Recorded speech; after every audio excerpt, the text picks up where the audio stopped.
Olá pessoal, tudo bem? Meu nome é Elias Jabbour e vamos apresentar mais um episódio de Meia Noite em Pequim, bora lá?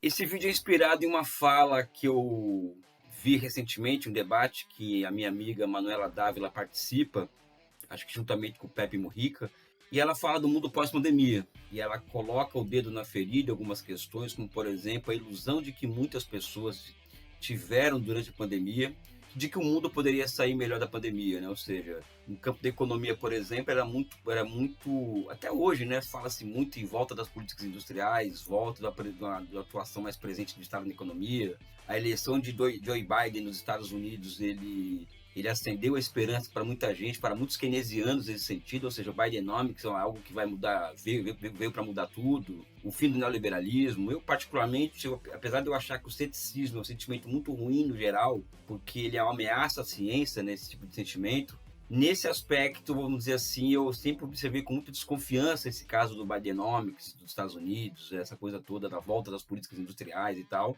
porque não se muda de regime de acumulação ou de dinâmica de acumulação, como se muda de roupa, né? Porque isso envolve poder político, envolve uma série de condicionantes, né?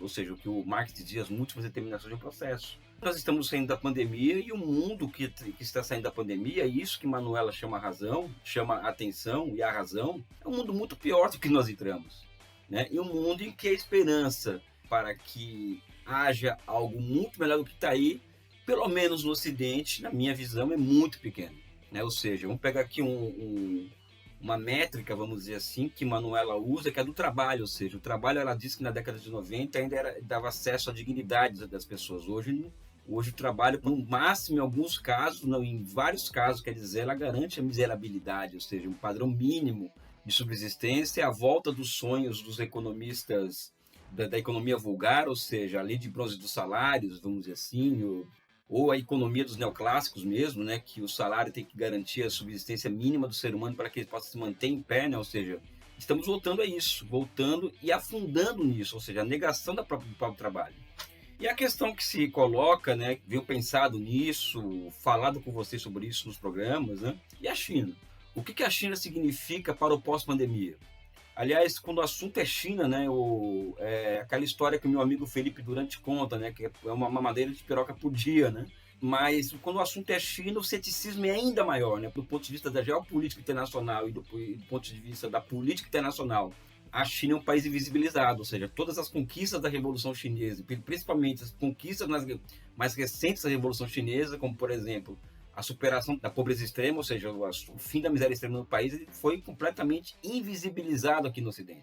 Então isso é um ponto interessante, porque a China ela também é um alvo de um ceticismo muito grande, e principalmente por parte da esquerda, ou seja, eu falo que a maioria da esquerda tem uma visão cética, porque a maioria da esquerda parece que perdeu a esperança nas coisas, perdeu a esperança no movimento, vamos dizer assim. Então, tudo é capitalismo, tudo é financiarização, não existe possibilidade de se mudar as coisas no atual estado de coisas, então precisamos de um outro mundo possível, ou seja, é como se a gente tivesse que destruir esse mundo e fazer outro em cima, sendo que, na realidade, nós temos que aprender o que existe, o que é de mais alto nesse mundo para construir o novo, né? Então, eu faço essa alusão à fala da Manuela, que me inspirou a fazer esse vídeo, que é um vídeo um pouco emocionado, um pouco em tom de desabafo, para dizer algumas coisas. Essa questão do trabalho, por exemplo, né? Aqui no Ocidente existe uma difusão, vamos dizer assim, do chamado processo de uberização, uma difusão do processo de precarização, que é essa questão dos entregadores de iFood, né? E a China está passando por um processo recente que os economistas chamam, de forma muito pobre, eu acho, de uma nova onda de regulação da economia pelo Estado, de regulação do setor privado, mas eu acho que é um outro processo que é muito mais profundo, que é uma onda de mudanças institucionais, visando a mudança de esquema de propriedade do país, com a finalidade de superar as contradições que existem naquela experiência, que não são poucas, né? Começar pela grande desigualdade social gerada por aquele processo de desenvolvimento. Uma das medidas mais marcantes que recentes do governo chinês é justamente a regulação desse trabalho, que é o símbolo da precarização total aqui no Ocidente. Ou seja, na China, durante a pandemia, os entregadores chamado iFood, né, vamos usar esse termo aqui, também se espraiou a precarização desse tipo de trabalho. Existe uma empresa chamada Meituan, que passou a liderar esse ramo.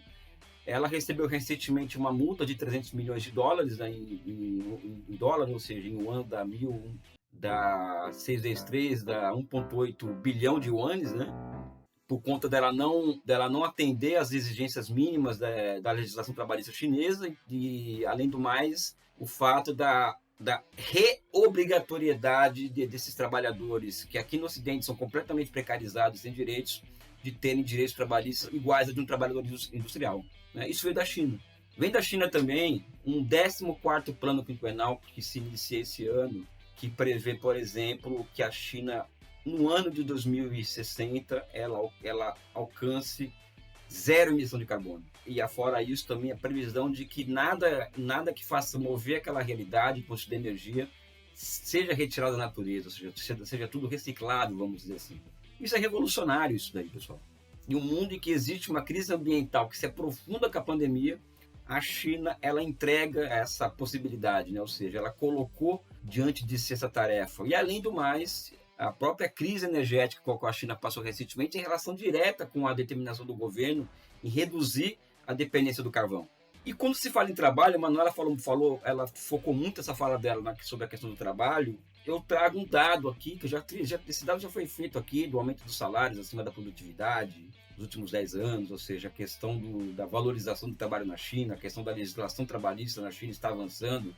Tem um livro chamado Malnomics, né, da Napoleone, que ela faz uma comparação interessantíssima, que enquanto no Ocidente os direitos sociais eles estão em queda, na China eles estão em alta, ou seja, existe um processo histórico na China de espraiamento dos direitos sociais, enquanto que no Ocidente diminui e a pandemia acelerou essa diminuição dos direitos sociais, né? Nos últimos 10 anos a China urbanizou 130 milhões de pessoas. E isso nos leva a perceber aquela questão histórica que eu sempre falo aqui, daquele camponês taoísta, rebelde, sisudo, que durante milênios ele se levantou contra dinastias que foram se tornando ineptas, corruptas, e derrubando essas dinastias, né? Até que a última grande revolta camponesa foi a Revolução de 49 de Mao Tse-tung, né?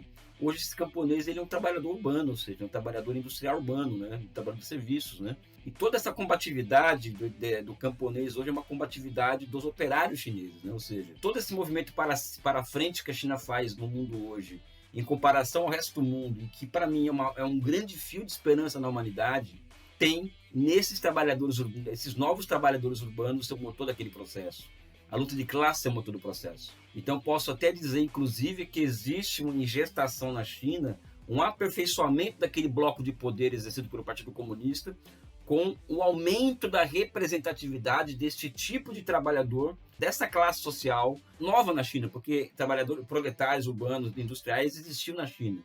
Só que eles aumentaram absurdamente de tamanho na China, ou seja, existem mais de 150 milhões de operários fabricados na China. Então, acho que existe uma nova conformação de um bloco de poder na China, com uma voz muito grande dessa classe trabalhadora, e que essa classe trabalhadora, ela tem sido um veio fundamental que pressiona o Partido Comunista e o Estado chinês a empreender as mudanças necessárias para que aquela sociedade caminhe para frente e que o mundo vá atrás daquilo, né? Aqui os intelectuais ocidentais, eles estão muito ligados nessa literatura pós-68, ou seja, aquele desânimo, esse mundo não vai dar certo, como eu disse aqui, né? E o mundo vive hoje uma ameaça, assim, a ciência ela é ameaçada pelo ceticismo, pelo irracionalismo e pelo misticismo, né? Ou seja, o mundo pós-pandemia está carregado disso, né? Pela direita e pela esquerda. E na China, eu termino esse vídeo dizendo isso, opera-se uma revolução copernicana, né? Ou seja, Copérnico ele descobre que a Terra não é o centro do universo, ou seja, sim, a Terra ela move em torno do Sol, né? Ou seja, é um planeta que gira em torno dentro do sistema solar. O Kant promove uma revolução copernicana na filosofia ao separar sujeito e objeto e retirar a submissão que o objeto ele impunha ao sujeito na construção das categorias de análise, né? E eu acredito que a China hoje, e o que eu chamo de nova economia de projetamento, ao submeter a técnica aos desígnios da razão humana, a China acaba também dando passos iniciais no sentido da superação, ou de uma nova revolução copernicana nesse aspecto é o primeiro passo na superação do fetiche do ser humano por ele mesmo, com a possibilidade desse socialismo como expressão da transformação da razão em instrumento de governo. Razão essa que submete a técnica, a tecnologia, as forças produtivas ao serviço da classe trabalhadora. Eu acho que a China aponta para um futuro de esperança para a humanidade, né? Então eu faço essa homenagem à fala da Manu, né? E essa resposta positiva às questões que ela levanta, pedindo para as pessoas olharem, quando olharem para esse mundo pós-pandêmico que está se diluindo, né? O fim de uma época, vamos dizer assim, né? Olharem para a China, porque certamente eu vejo, com todas aquelas contradições em volta daquela sociedade, que é de lá que está vindo a esperança, né? Inclusive e principalmente pelo fator trabalho, ou seja, a valorização do trabalho e dos trabalhadores, o papel da classe trabalhadora naquela realidade útil. Não quer dizer que não haja contradições de múltiplas determinações envolvendo o trabalho na China, mas também é de lá que está saindo as grandes soluções e a grande esperança para a humanidade. Eu fico por aqui, um forte abraço e um beijo no coração de vocês.